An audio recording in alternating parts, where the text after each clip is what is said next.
അവൻ പുറത്തിറങ്ങിയാലല്ലേ കണക്കുകളൊക്കെ നേരിട്ട് തീർക്കാൻ പറ്റുള്ളൂ. ആദ്യം എൻ്റെ മോൾക്ക് അവനിട്ട് വില പലിശ കയ്യിൽ തിരിച്ചു വാങ്ങി അവനെ തെരുവിലിറക്കണം. ബാക്കിയൊക്കെ പിന്നെ. മഹി ഗൂഢമായി ചിരിച്ചു. ആ ചിരി ധ്രുവനിലേക്കും പടർന്നു. അമ്മാവൻ മീരയെ ഓർത്ത് ടെൻഷനാവേണ്ട, കേസ് നമ്മൾ തന്നെ ജയിക്കും. ധ്രുവൻ ഉറപ്പിച്ച് പറഞ്ഞത് മഹിക്കും അക്കാര്യത്തിൽ നല്ല വിശ്വാസം തോന്നി. എന്നാ പിന്നെ ശരിയടാ മഹി, ഞാൻ വിളിക്കാം എന്ന് പറഞ്ഞ് രാജ് ഫോൺ വെച്ചിട്ട് പോയി. എത്രയും വേഗം ഈ കേസ് തീർക്കണം ധ്രുവ, എന്നാലേ മീരയ്ക്ക് സ്വസ്ഥമായെന്ന് ശ്വാസം വിടാൻ പറ്റൂ. അവൾ ഇന്നും ഭയക്കുന്നുണ്ട് ആ ഹരിയെ. അവൻ്റെ കയ്യിൽ വീണ്ടും അകപ്പെട്ടു പോകുമെന്നവൾ ഒത്തിരി പേടിക്കുന്നുണ്ട്. മഹി വല്ലായ്മയോടെ പറഞ്ഞു. എന്തിന്? അവളെന്തിനാ അവനെപ്പോലും ഇതിനെ പേടിക്കുന്നേ? അവൻ ആരാ? അവനെപ്പോലെ ഒരു ഭ്രാന്തനെ പേടിക്കാൻ മാത്രം ലോലയാണോ അമ്മാവൻ്റെ മോള്? ധ്രുവൻ ചോദിക്കുന്നത് കേട്ടുകൊണ്ട് മീര അവിടേക്ക് കടന്നു വന്നു. അതെ, ഞാൻ പേടിക്കുന്നുണ്ട് അയാളെ, ഒത്തിരി ഭയക്കുന്നുണ്ട്. കാരണം ഞാനാ അയാളുടെ ക്രൂരതകൾ അനുഭവിച്ചത്. താൻ പറഞ്ഞ ഭ്രാന്തന്റെ ഭ്രാന്തകൾ നേരിട്ട് കണ്ടത്. അയാളെ കുറിച്ച് അറിഞ്ഞ ശേഷം അയാളുടെ ജീവിതത്തിലേക്ക് മടങ്ങിപ്പോകാൻ ഞാനൊരു വിഡ്ഢിയല്ല, സർവ്വസഹായിയല്ല. അയാളെ ഞാൻ ഭയക്കുന്നുണ്ട്. അതെൻ്റെ ഹൃദയത്തിൻ്റെ ലോലതയാണെങ്കിൽ അതെ, ഞാനൊരു ലോലയാണ്. ധ്രുവനോട് പറയുമ്പോൾ അവളുടെ ശബ്ദത്തിൽ കടുപ്പം കൂടി. ധ്രുവൻ മെല്ലെ തിരിഞ്ഞു നോക്കി അവളെ നോക്കി ഒന്ന് ചിരിച്ചു. മഹാദേവന്റെ മോൾക്ക് ഭയമോ? ഈ തറവാട്ടുകാർക്ക് വീരത്വം എന്താണെന്ന് അറിയില്ല. ധ്രുവൻ ചിരിച്ചു. അവന്റെ സ്വരത്തിൽ ചെറിയൊരു അഹങ്കാരത്തിന് ധ്വനിയുണ്ടായിരുന്നു. അതിനുവേണ്ടി ചതിയും വെട്ടിപ്പിടിക്കലൊക്കെ ഈ തറവാട്ടുകാർക്ക് നന്നായിട്ട് അറിയാമല്ലോ. മീരയും പുച്ഛിച്ചു. അതോടെ ധ്രുവന്റെ ഉത്തരം മുട്ടി. അവൻ അവളെ തുറിച്ചൊന്ന് നോക്കി. എന്നാൽ മകളുടെ ചോദ്യം കേട്ട് മഹി പൊട്ടിച്ചിരിച്ചു പോയി. ഈ നാക്കും തൻ്റെ ഇടയ്ക്ക് കാണിക്കേണ്ടത് കാണിച്ചിരുന്നെങ്കിൽ ഇപ്പോഴേ ഗതി വരില്ലായിരുന്നു. ധ്രുവനും വിട്ടുകൊടുത്തില്ല. ഞാൻ ജനിക്കും മുന്നേ നിങ്ങളുടെ അച്ഛനും അമ്മയും ചെയ്തു വെച്ച ചതിയുടെ ബാക്കിയാ എൻ്റെ ഈ അവസ്ഥ. അവരൊന്നൊരു ഒത്തിരി മനുഷ്യപ്പറ്റി കാണിച്ചിരുന്നെങ്കിൽ എനിക്കിങ്ങനൊരു വിധി ഉണ്ടാവില്ലായിരുന്നു. എൻ്റെ അച്ഛനും ഇത്രത്തോളം നരകിക്കില്ലായിരുന്നു. മീരയും മുരളക്കുപ്പേരി പോലെ മറുപടി കൊടുത്തതോടെ ധ്രുവന്റെ വായടങ്ങി. ആ ഒരു വിഷയത്തിൽ എത്തുമ്പോൾ മാത്രം ധ്രുവൻ ഉത്തരം മുട്ടിപ്പോകുന്നു. മറുപടിയില്ലാതെ അവൻ അവളെ വെറുതെ നോക്കിയിരുന്നു. അവൾ ആ നോട്ടം അവഗണിച്ചുകൊണ്ട് ബെഡിന്റെ മറുവശത്തായി മഹിയുടെ അടുത്തിരുന്നു. എന്നാ ശരി, ഞാൻ പോയിന്ന് ഫ്രഷ് ആവട്ടെ. ഇനിയും അവിടെ ഇരുന്നാൽ പഴങ്കഥ കുത്തിപ്പോക്കി അവൾ തൻ്റെ വായടിപ്പിക്കുമെന്ന ചിന്ത വന്നതോടെ ധ്രുവൻ മെല്ലെ അവിടുന്ന് എഴുന്നേറ്റു. മീരവനെ മൈൻഡ് ചെയ്യാതെ അച്ഛൻ്റെ തോളിലേക്ക് ചാരിയിരിപ്പാണ്. ധ്രുവൻ വേഗം മുറിക്ക് പുറത്തേക്ക് പോവുകയും ചെയ്തു. കേസിൻ്റെ കാര്യോർത്ത് മോൾക്ക് ടെൻഷനൊന്നും വേണ്ട. ആ ഹരിയെ നമ്മൾ ഏത് വീതിനെയും പൂട്ടിയിരിക്കും, ഉറപ്പ്. മകൾ അദ്ദേഹം ആശ്വസിപ്പിച്ചു. ഞാനിപ്പോൾ അതേപറ്റി അല്ല ചിന്തിക്കുന്നേ. അച്ഛനെ കൊല്ലാൻ നോക്കിയിട്ടും അയാളെ ക്യാഷ് വാങ്ങി വെറുതെ വിട്ടാ അതൊരു അബദ്ധമായി പോവില്ലേ? അയാൾ പുറത്തുള്ളത് അപകടമല്ലേ? അച്ഛനോട് അയാൾക്ക് തീർത്താ തീരാത്ത പകയുണ്ട്. ആ പകയാണ് അയാൾ എന്നോട് പോലും തീർത്തത്. അതുകൊണ്ട് അയാളെ വെറുതെ വിട്ടാ ഏത് നിമിഷവും നമ്മളെ തന്നെ തിരിഞ്ഞു കൊത്തും. അതുകൊണ്ട് അയാൾ ജയിലിൽ പോകുന്നതാണ് നല്ലത്. ഒന്നില്ലേലും അയാൾ അകത്ത് കിടക്കാനുള്ള സമാധാനങ്ങളും ഉണ്ടാവുമല്ലോ. മീര ഉപദേശിച്ചു. അത് വേണ്ട മോളെ, അതുകൊണ്ട് ഒരു ഉപകാരം ഉണ്ടാവില്ല. ജയിലിൽ പോയി തിന്നും ഉറങ്ങിയും സുഖിക്കാനേ അവനെ ഞാൻ വിടില്ല. അത്ര വലിയ തുകയൊന്നും ഒറ്റയടിക്ക് തരാൻ അവനുണ്ടാവില്ല. നയാ പൈസയില്ലാതെ അവനെ പിച്ചച്ചട്ടി എടുത്തിട്ടേ ഞാൻ അടങ്ങൂ. എനിക്കത് കാണണം. മഹി പകയോടെ പറഞ്ഞു. ഇതൊക്കെ അമ്മ അറിഞ്ഞ അച്ഛനുള്ള ദേഷ്യവും വെറുപ്പൊക്കെ കൂടുകയുള്ളൂ. മീര ഓർമ്മിച്ചു. കൂടട്ടെ, അതിനെനിക്കെന്താ? അവളുടെ ദേഷ്യത്തിന് മുന്നിൽ പതറി നിൽക്കാൻ മാത്രം അവൾ ആരാ? നൊന്തുപറ്റ മോളെ തള്ളിപ്പറഞ്ഞവൾ. ലോകത്തെ ഏതെങ്കിലും ഒരു അമ്മ മകളെ ഭ്രാന്തിയാക്കാൻ ശ്രമിക്കുവോ? മകളെ ആട്ടിയിറക്കി മകളുടെ വാക്ക് കേൾക്കുന്നതിനേക്കാൾ അവൾക്ക് വിശ്വാസം അവളെ ദ്രോഹിക്കുന്ന മരുമകനെയാ. അതൊക്കെ ഓർക്കുമ്പോൾ എനിക്ക് വിറഞ്ഞു കയറുന്നുണ്ട്. മഹി ദേഷ്യം അടക്കി പിടിച്ചു. പിന്നെ അച്ഛനമ്മയെ മിസ് ചെയ്യാറുണ്ടോ? അവൾ കുഞ്ഞൊരു ചിരിയോടെ ചോദിച്ചു. അന്നേരം മറ്റെല്ലാം അവൾ മറന്നിരുന്നു. മിസ് ചെയ്തിരുന്നു ഒത്തിരി, പക്ഷേ ഇപ്പോൾ ഇല്ല. മഹി ഒട്ടും ആലോചിക്കാതെ പറഞ്ഞു. അതെന്താ? മീര ചോദിച്ചു. എന്നവൾ എൻ്റെ മകളെ അവിശ്വസിച്ചോ? അഭയം തേടി വന്ന് എൻ്റെ മകൾ ആട്ടിയിറക്കിയോ? അതോടെ എൻ്റെ മനസ്സിൽ നിന്ന് ഞാൻ അവളെ ആട്ടിയിറക്കി. മുൻപൊരിക്കൽ പലരുടെയും വാക്ക് കേട്ട് അവൾ എന്നെ ഒരു ചതിയനായി മുദ്രകുത്തി. ഇന്നതാ എൻ്റെ മോളെയും കൂടി. മഹിയുടെ തൊണ്ടയിടറി. മോൾക്ക് മിസ് ചെയ്യുന്നുണ്ടോ? അമ്മയെ വേണമെന്ന് തോന്നുന്നുണ്ടോ? ചോദിക്കുമ്പോൾ അയാളുടെ മുഖത്ത് ആകാംക്ഷ നിറഞ്ഞു. തന്നെ വിട്ട് മകൾ പോകുമെന്നൊരു ചെറിയ സംശയം ആ മുഖത്തില്ലാതില്ല. അത് കണ്ട് മീര ചെറുതായെന്ന് ചിരിച്ചു. വേണ്ട മോളെ, നമുക്ക് നമ്മൾ മാത്രം മതി. നമ്മൾ അവിശ്വസിച്ചവരെയും തള്ളിപ്പറഞ്ഞവരെയൊന്നും നമുക്ക് വേണ്ട. എൻ്റെ മോൾക്കും മരണം വരെ ഈ അച്ഛനുണ്ടാവും. ഒരച്ഛൻ്റെയും അമ്മയുടെയും സ്നേഹം ആവോളുണ്ട് ഈ നെഞ്ചിൽ. ഒരു കുറവും വരില്ല എൻ്റെ മീരക്കുട്ടിക്ക്. മഹി അവളെ കൊഞ്ചിച്ചുകൊണ്ട് പറഞ്ഞു. മീരയ്ക്ക് സന്തോഷം തോന്നി.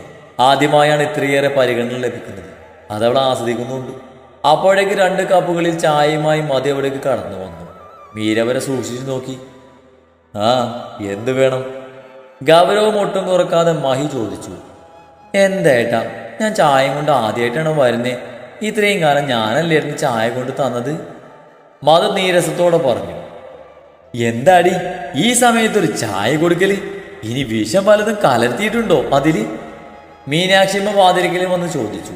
മധുവരെ ചെറിഞ്ഞു നോക്കി. ഇത്രയും കാലം ഞാൻ വിഷം ചേർത്താണ് കൊടുത്തോണ്ടിരുന്നേ? നീരസത്തോടെ മധു ചോദിച്ചു. അല്ല, സ്വത്തിന് വേണ്ടിയില്ല നിന്റെ തർക്കം തുടങ്ങിയത് ഇപ്പോഴല്ലേ? വിഷം കലർത്തി അവകാശികൾ ഒറ്റയടിക്ക് തീർത്താ പിന്നെ എളുപ്പമായല്ലോ. മീനാക്ഷിയമ്മയുടെ സംസാരം മധുവിനെ ചൊടിപ്പിച്ചു.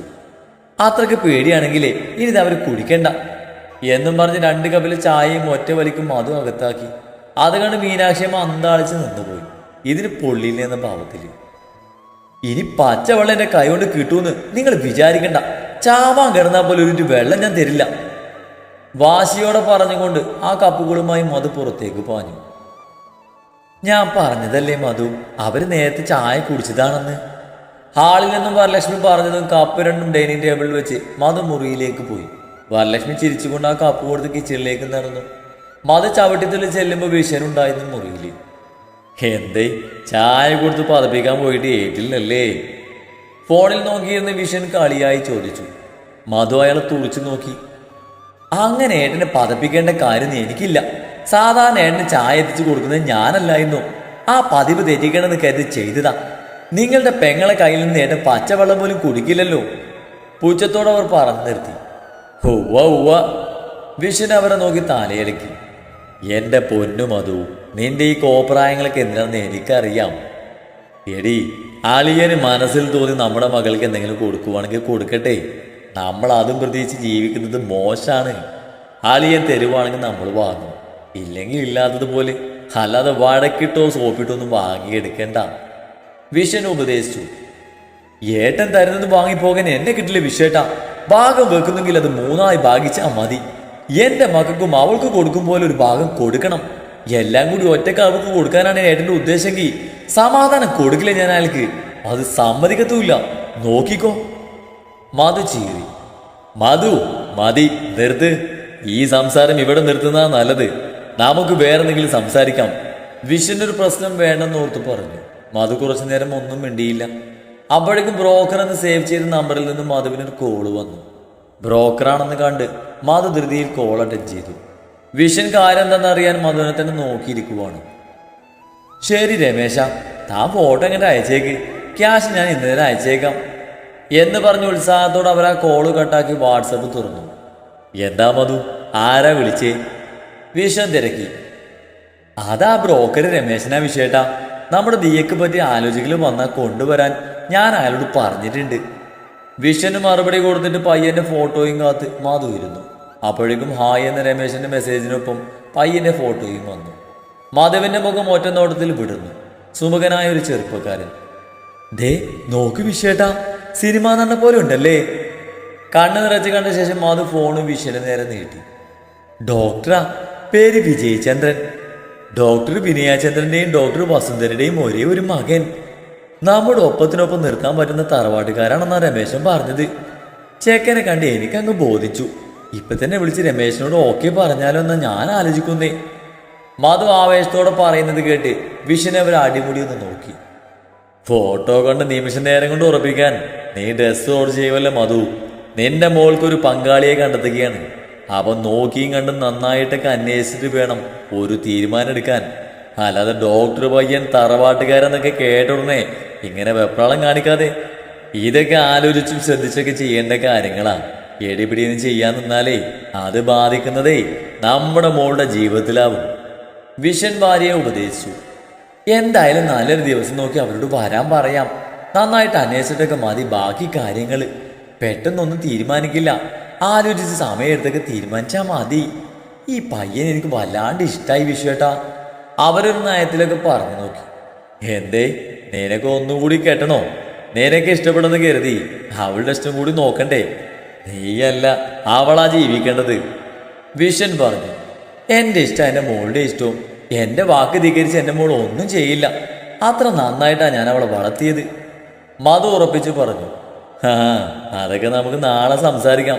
നീ ഇപ്പം വാ, വിശന്നിട്ട് വയ്യ, എന്തെങ്കിലും കഴിക്കാം. അതും പറഞ്ഞ് വിഷൻ മധുവിനെയും കൂട്ടി കഴിക്കാൻ നടന്നു. കഴിക്കാൻ ചെല്ലുമ്പോൾ അവിടെ മീരയും മഹിയും ധ്രുവനും ദിയയും മീനാക്ഷിയും ഒക്കെ ഇരിപ്പുണ്ട്. അവരെല്ലാം നല്ല സന്തോഷത്തിലാണ്.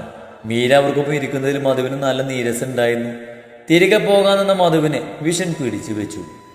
ഇപ്പം നമ്മളായിട്ട് ആരെയും വെറുപ്പിക്കരുത്. ദിയയുടെ കാര്യത്തിൽ എന്തെങ്കിലും തീരുമാനമായാൽ അവൾക്ക് എല്ലാവരും ഉണ്ടാവണം. വിഷൻ ഓർമ്മിപ്പിച്ചു. അതോടെ മധു മുഖത്തൊട്ടിച്ച് ചേർത്ത പുഞ്ചിരിയോടെ കഴിക്കാനിരുന്നു. വരലക്ഷ്മി ബാക്കി എല്ലാവർക്കും വിളമ്പുന്നത് കണ്ട് മഹി പ്ലാസ്റ്റർ ചെയ്യാത്ത കൈകൊണ്ട് മീരയ്ക്ക് വിളമ്പി തുടങ്ങി. അയാൾ ആയാസപ്പെട്ട് ചെയ്യുന്നത് കണ്ട് മീര തന്നെ വിളമ്പിയെടുത്തു.